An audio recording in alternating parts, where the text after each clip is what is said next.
112페이지, 113페이지 펴십시오. 제목이 뭐예요? 살인 세력의 등장과 분당의 출현입니다. 분당의 출현. 살인이라고 하는 자들이 어떤 자들인가, 그들이 어떻게 등장을 했는가, 요거부터 알아봐야겠죠. 때는 고려말로 거슬러 올라가서 정말 많이 등장하는 사람들이다. 누구? 공민왕이 등용한 신진 사대부. 이 사람들이 분화됩니다. 분화돼요. 자, 어떤 사람들로 분화되죠? 급진파 사대부들과 공건파 사대부들도 분화된다고 했습니다. 급진파들은 뭘 주장했죠? 세술은 세부대, 개혁을 하려면 새 나라가 필요해. 그러니까 어떤 나라? 조선이라는 나라를 건국하자. 공건파는 어때요? 무슨 소리야? 어떻게 뭐 유교를 공부한 사람으로서 나라를 바꾸니? 고려를 유지하자라고 주장했다라는 거죠. 그러니까 이 사람들은 어쨌든 조선 건국에 참여했으니까 조선 초에 조선의 권력을 가졌겠죠. 집권 세력이 됩니다. 그래서 이 사람들을 뭐라고 부르냐? 관학파가 된다라고 하는 거죠. 성균관에서 공부를 해요. 그래서 관학파야. 서울에서 공부를 하는 세력이다 이거죠. 이 사람들이 초기에 집권을 합니다. 공건파 사대부들은 고려를 유지해야 되니까 조선 건국에 반대를 했겠죠. 이 사람들은 당연히 어떻게 하겠어? 죽어? 다 죽이진 않죠. 그게 어떻게 다 죽입니까? 사람이 자유무도하게. 이 사람들은 시골로 내려가서 삽니다. 그 시골이 뭐라고 불러? 향촌이라고 부르죠. 향자가 뭐예요? 향 부곡 소할 때 향자인데 여러분 고향의 맛 다시다 알아요? 향자가 시골 향자, 지방을 나타내는 단어가 향자입니다. 그래서 고향, 옛 시골, 향촌, 시골 마을.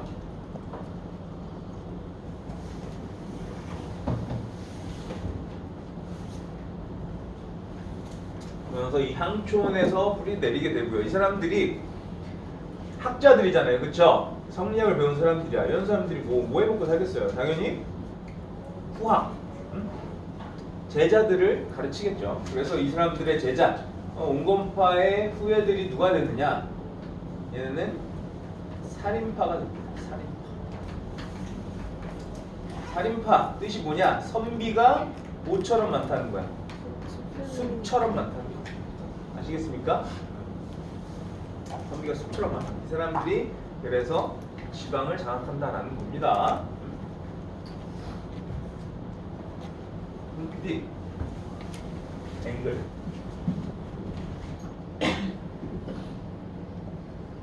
자, 주로 어느 지역에서 이 사람들이 활약을 했느냐? 여러분들 기호지방이라고 합니다. 기는 어느 지방일까? 경기. 그렇지. 아유, 똑똑하네. 호는 어느 지방일까요? 충청도입니다. 충청도. 그래서 기호지방에서 살인들이 많이 성장을 하고요. 그리고 영남 지역에서 등장하는 살인들도 있습니다. 영남이 어디예요? 경상도를 영남이라고 해요. 여러분 날씨 혹시 뉴스 보시면 영남 지방은 비가 많이 내리고 이런 말 들어보신 적 있으십니까? 별명이에요. 전라도는 호남이라고 하고 충청도는 호서라 그래. 호서. 경상도는 영남. 영동이랑 영서로 나뉘죠. 강원도에서 바닷가 쪽이 영동이고요. 대관령 동쪽이라서 대관령 서쪽이라서 영서, 춘천 이런 데죠. 호서는 뭐냐? 충청. 기호는 요 지역에서 살인들이 많이 성장한다 이겁니다. 아시겠습니까?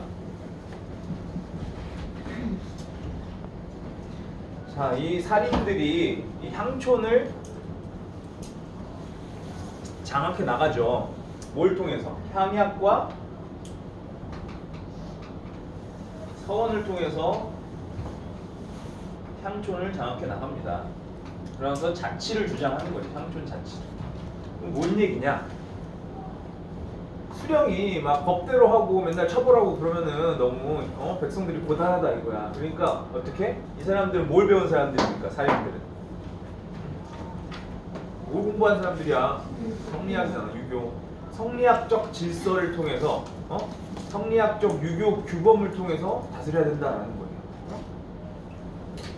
그러니까 얘네들 우리 살인들이 백성들한테 유교 윤리를 가르쳐 주는 거야. 부모한테 효도하고 임금한테 뭐해라? 충성해라. 근데 이런 걸 가르쳐 주면 어떻게 돼? 얘네들이 알아서 부모한테 효도하고 알아서 임금한테 충성하니까 수령이 잔소리할 필요가 없다. 그래서 뭘 주장한다? 자치를 주장하는 겁니다. 그래서 뭘 내세우냐? 향약과 서원을 내세우는데 향약이라고 하는 건 뭐냐? 시골의 약속이에요. 뭐라고요? 시골의 약속. 그러니까 성리학적 규범을 바탕으로 한 약속을 내세우는 거죠. 부모한테 효도하면은 몽둥이 찜질. 서로 어려울 때 이웃끼리 도와라. 이런 것들. 이런 것들을 약속을 정해놓고 지키지 않으면은 양반들이 어떻게 하는 거야? 멍석으로 이렇게 말아가지고 뭐 떼찌떼찌하고 뭐 그런단 말이야. 오케이? 그래서 향약을 통해서 향촌을 장악해 나갑니다. 오, 나연이 표정 지금 찍고 싶어. 촬영하고 싶어. 나연이 너도 방송 탔다. 자, 서원 같은 건 뭐 하는 데냐? 서원은 공부하는 곳입니다. 사림들이 모여서 공부를 하는 곳인데 공부도 하고 선현들에 대해서 제사도 지냅니다. 선현이라는 게 뭐 하는 사람들이야? 유교를 만든 사람 누구예요? 들어봤어요? 공자, 그치. 맹자, 성리학을 들여온 사람, 안향 이런 사람들에 대해서 제사를 지냅니다. 제사 지내려면 뭐가 들어요? 돈 들죠? 그러니까 이 주변에 있는 백성들한테 이제 돈도 걷고 뭐 그러는 거예요. 서원에서. 나중에 이제 조선 후기 때 되면 엄청난 문제가 되죠. 이 서원이 백성들 너무 힘들게 해서 삥 뜯어서. 그래서 누가 서원을 없애버립니까?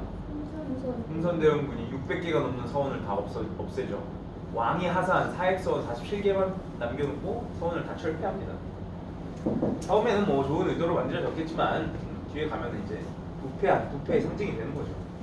고려시대 사원같이, 고려시대 사원, 절같이. 역사는 늘 반복된다 그랬죠. 자, 어쨌든 시골에서는 살인파가 향촌을 장악해 나가고 있었습니다. 향약과 서원을 통해서. 근데 중앙에서는 이제 누가 등극을 합니까? 세조가 등극을 합니다. 세조가 왕위에 오를 때 어때요? 정상적인 방법으로 왕위에 올랐어요? 자기 조카를 쫓아내고 왕위에 올랐죠. 그러니까 항상 세조가 불안한 그런 마음이 있는 거야. 그래서 자기를 도와준 사람들을 어떻게 해요? 공신에 책봉을 합니다. 그리고 얘네들은 뭔 짓을 해도 다 봐줘요. 왜냐? 세조가 자기 조카를 쫓아내고 왕위에 올랐잖아요. 그래서 반란이 많이 일어납니다. 사육신이라고 들어봤어요? 그 사람들도 세조를 죽이려다가 실패하고, 여러분들은 뭐 모르시 교과서에는 안 나와 있지만 이시의 난이나 이중옥의 난 같이 세조를 끊임없이 위협하는 반란들이 일어납니다. 그러니까 자기 편에 있는 자기 신하들, 나를 도와준 신하들을 어떻게 해야 돼? 철저하게 챙겨줘야죠. 이 사람들이 날 지켜줘야 되죠. 그래서 그 사람들이 뭐가 되느냐? 훈구파가 됩니다. 세조가 얘네들을 막 비리를 저질러도 다 눈 감아줬단 말이야. 그러니까 얘네들이 기고만장하겠죠. 그리고 세조 강력한 군주인 세조가 죽고 나니까 훈구가 어떻게 해요? 더 세력이 커지는 거야. 그래서 왕권을 막 위협하는 거죠. 그 다음에 왕들이 누굽니까? 성종, 연산군, 성, 연, 균, 인종, 인종, 영종, 선종.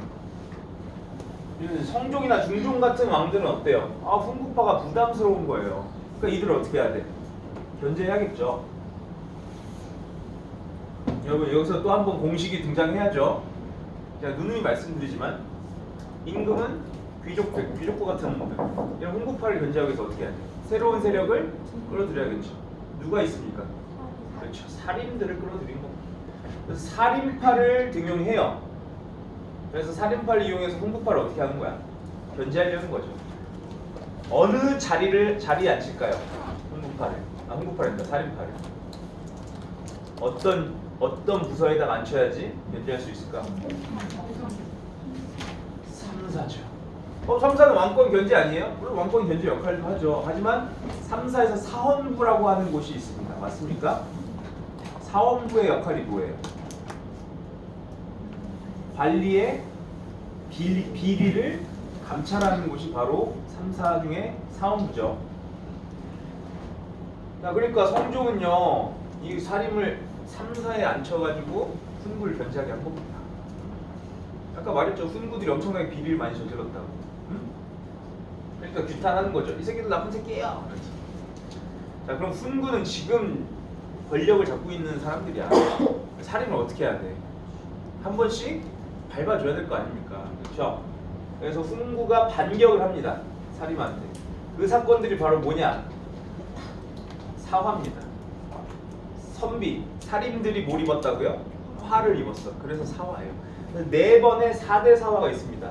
성종이라는 인구는 워낙 신하들 아꼈기 때문에 사화를 일으키지 않습니다. 하지만 연산군같이 무지막지한 사람은 2번이나 사화를 일으키죠. 무호사화와 갑자사화입니다. 중종 때는 어떤 사화? 기묘사화.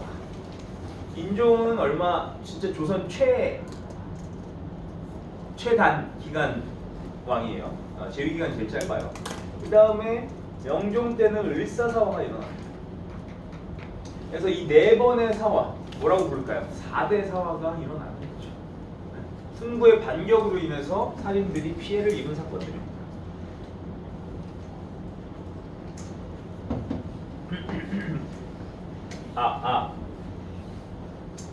무호사와 갑자사화는 이제 연산군이 본인의 왕권을 아주 극대화시키기 위해서 신하들을 억누른 거고요.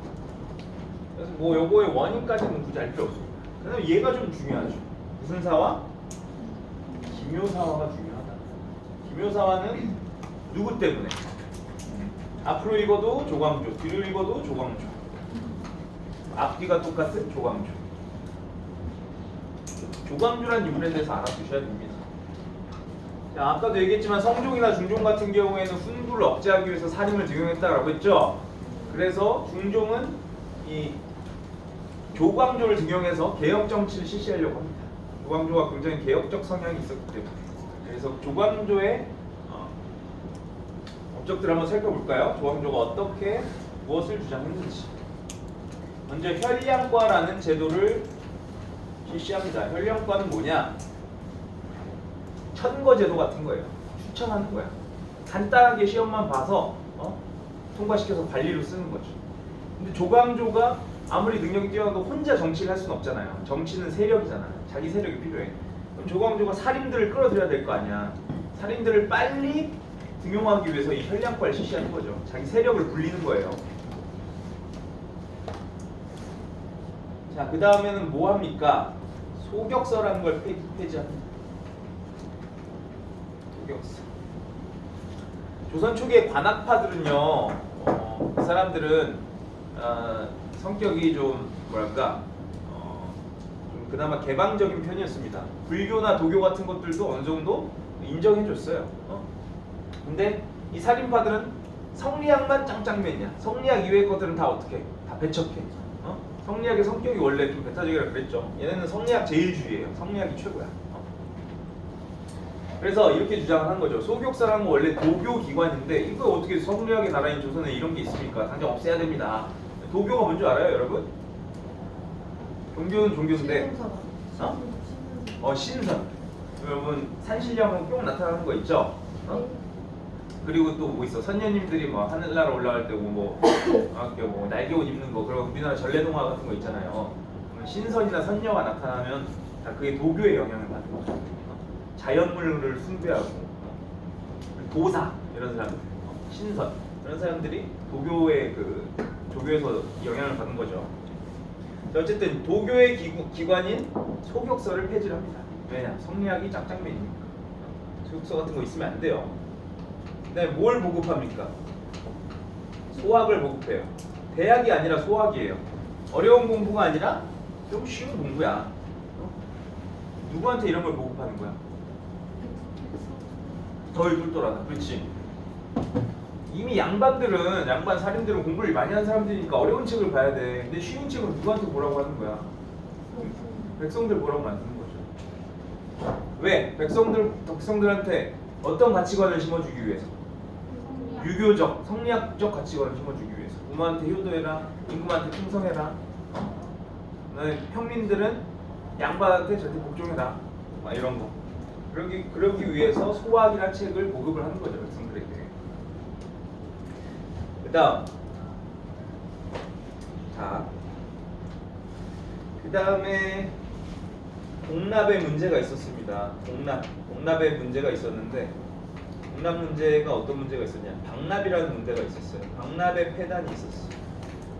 여러분 세금제도 세 가지 뭐였죠? 땅에 대해서 곡식에 거두는 곡식의 10분의 1을 국가에 바치는 조세 또는 전세가 있었죠. 그 다음에 그 지역의 특산물을 바치는 공물을 내는 걸 공납이라고 합니다. 그 다음에 몸으로 때우는 거라 그랬죠. 이 공물의 문제가 굉장히 컸단 말이야.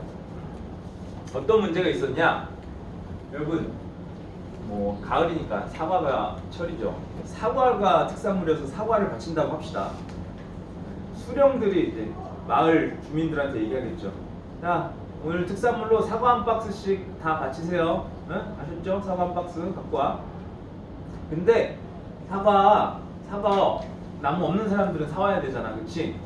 사오는 사람들은 꼭 정연이네 가게에서 사과를 사와야 돼. 다른 가게는 안 돼. 이렇게 얘기를 하는 거예요, 수령. 왜 수령이 이런 굳이 그런 얘기를 할까요?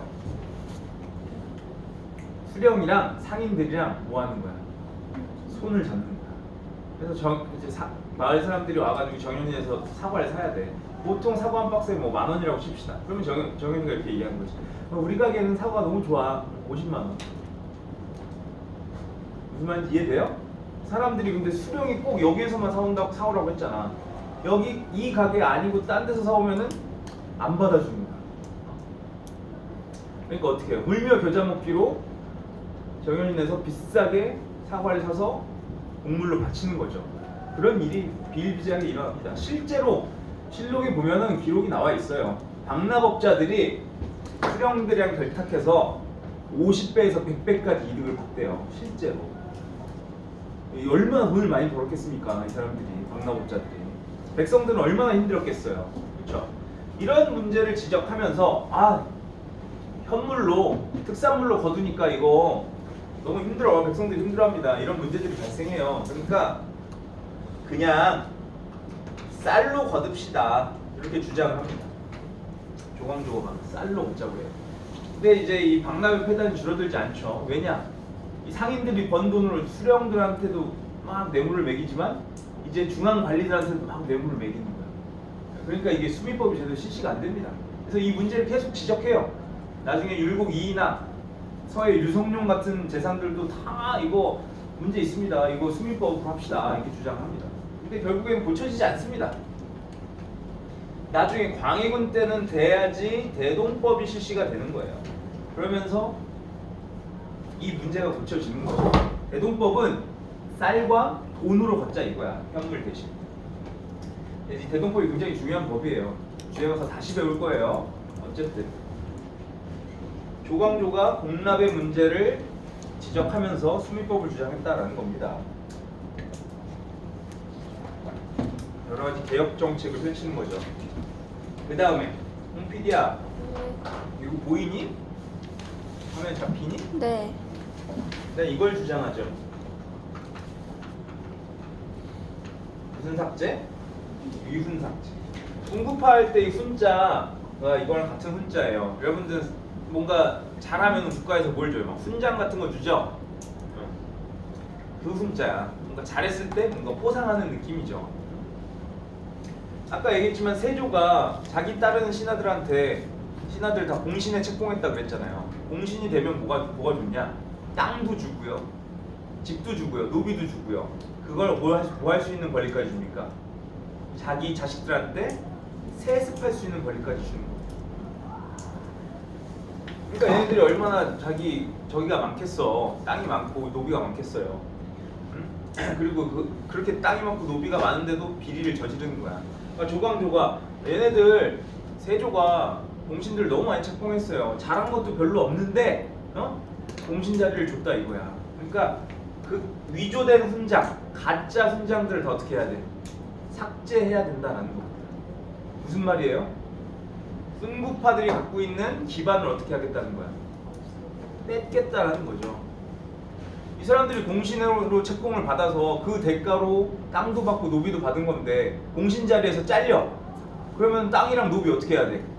다시 국가에 토해내야 되잖아요. 그렇죠? 훈구 입장에서는 조광조가 저따위 주장을 하는데 어떻게 해야 돼? 가만히 둬야 돼요?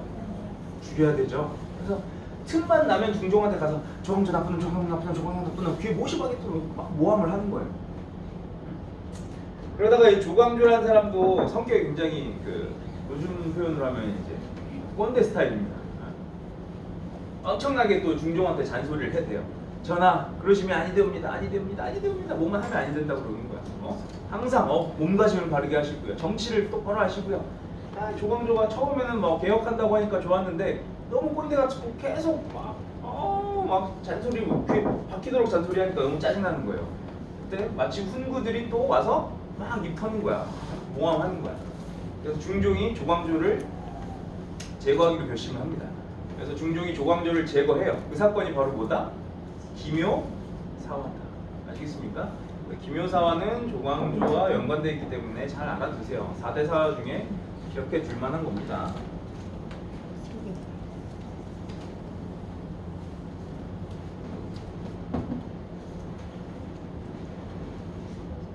자, 그 다음에 명종이 등장을 하죠. 인종이랑 명종이 둘 다 중종의 아들이에요. 근데 이제 일찍 가고 얘네들의 그 무슨 누구들이 문제냐? 외척들이 문제입니다. 외척이 뭔데? 외가 쪽 친척이라 그랬죠. 인종의 엄마 쪽, 그러니까 인종의 외삼촌, 명종의 외삼촌, 얘네들이 막 서로 싸우기 시작한 거예요. 대윤, 소윤 이래가지고 인종의 외삼촌도 윤씨고 명종의 외삼촌도 윤씨들이야. 근데 이제 구분하기 위해서 대윤, 소윤 이렇게 불렀습니다. 하여튼 그들끼리 막 미친듯이 싸우다가 거기에 휘말려가지고 또 살인들이 화를 입습니다. 그 사건이 바로 뭐다? 을사사화예요. 그냥 그런가 보다 하세요. 자, 요런 현상 때문에 어떤 일이 벌어지냐? 선조 때 이르러서는 이제 외척 정치가 청산되면서 홍구파가 이제 끝납니다. 거기서 홍구파가 존재하지 않아요. 누구만 살아남는 거야? 살인만. 살인이 지방에 있으니까, 근거를 두고 있으니까 죽여도 끊임없이 지방에서 계속 올라오는 거예요. 그래서 홍구는 사라지고 살인만이 살아남게 되는 겁니다. 살인만 살아남게 되니까 살인 내에서도 의견이 항상 다 똑같을 건 아니잖아요. 그렇죠? 의견이 다르겠죠. 의견이 갈라집니다. 살인들이 야, 저 외척놈들 다 깨끗이 다 쓸어버려야 돼. 다시는 조정에 발을 못 붙이게 해야 돼! 라고 주장하는 사람들이 있었어요. 반면에 아닙니다. 무슨 소리입니까?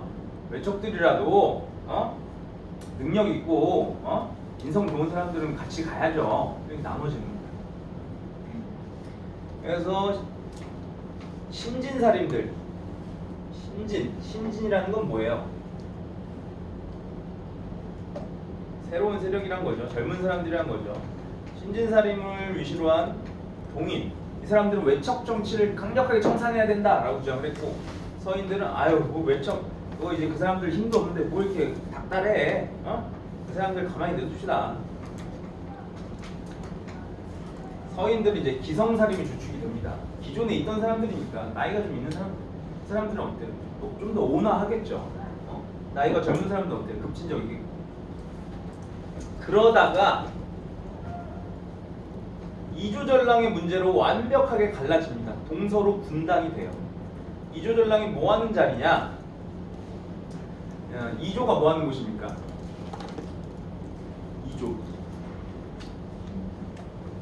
이조는 인사권을 담당하는 곳이에요. 특히 이조전랑은요 3사의 인사권을 쥐고 있습니다. 조선에서 제일 중요한 데가 뭐라 그랬어? 3사라고 했잖아. 3사를 장악하고 있다라는 거는 관리들의 비리를 어떻게 해? 감찰할 수 있잖아요. 그렇죠? 그럼 상대 당의 비리를 캐낼 수 있다라는 거예요. 그렇죠? 왕한테 잔소리도 할 수 있어. 그러니까 3사를 장악하는 게 중요해. 근데 3사의 인사권을 이조전랑이 쥐고 있어요. 심지어 이조전랑은요 후임자를 자천할 수 있습니다. 후임자를 자천한다는 게 뭐냐? 내 뒤에 이조전랑 할 사람을 추천할 수 있는 거예요. 엄청나게 큰 권력이죠.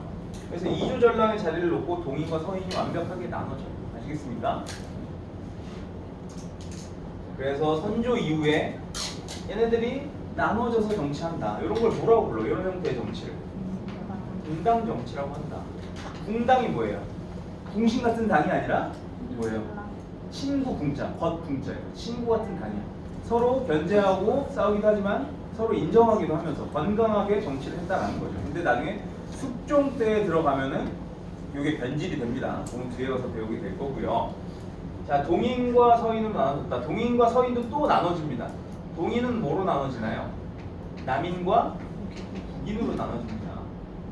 남인은요, 1,000원짜리 모델 누굽니까? 이황이죠. 세계 이황을 종주로 하는 그런 궁당입니다. 이황의 제자들, 뭐 류성룡, 뭐 이런 사람들이 남인이에요. 북인은 그 유명한 남명조식, 여러분들 뭐 잘 모르시겠죠. 이 남명조식의 제자와 그 후손들이에요. 정의용 이런 사람들인데, 이 사람들은 임진왜란 때 의병을 많이 일으킵니다. 그래서 이 사람들이 광해군 때 집권을 해요. 정권을 잡아요.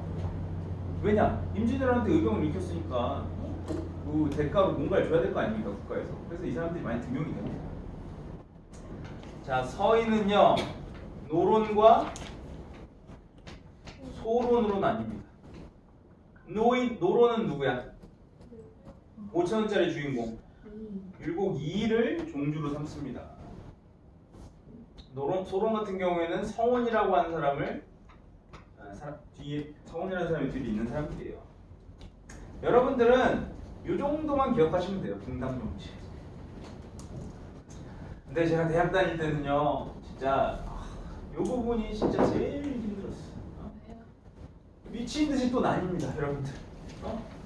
자, 북인은요, 북인은 소부가 대부분 아니고요, 대부분 또 골부가 육부로 나뉩니다. 그중에서 또 유당이라고 하는 사람들이 있고, 남인은 청남과 탕남으로 나뉘고요. 노론 같은 경우에는 10%가 100%로 나뉘는데, 이게 노론에서 꼭 나뉘는 건 아닙니다. 소련의 일부와 노론의 일부가 또 10%가 100%가 되는데, 이거는 사도세자를 인정하느냐 인정하지 않느냐에 따라 또 나뉘고요. 그 다음에 노론 같은 경우에는 나중에 호론과 남론으로 나뉘는데, 인물성 이론과 인물성 동론을 가지고 또 싸워요. 미친 듯이 나눠줘요. 뭐 아메바도 아니고 계속 분열하는 거야. 이거 외우려는데 막 머리가 터져. 그리고 서인은 또 노론과 소론으로 나뉘는 게 아니고 또 인조 때 가면 공서와 청수로 나뉩니다. 이거 공부하려면 진짜 머리가 터져요. 그만 좀 날려줘! 막 소리 지르겠단 말이야. 미쳐요, 미쳐. 그 원인들까지 다 알아야 되잖아. 이 부분 정말 공부하기 힘든 부분입니다. 근데 여러분들은 남인, 북인, 노론, 소론 이 정도만 기억하시면 됩니다. 아시겠습니까? 네. 잠깐 쉴까? 네.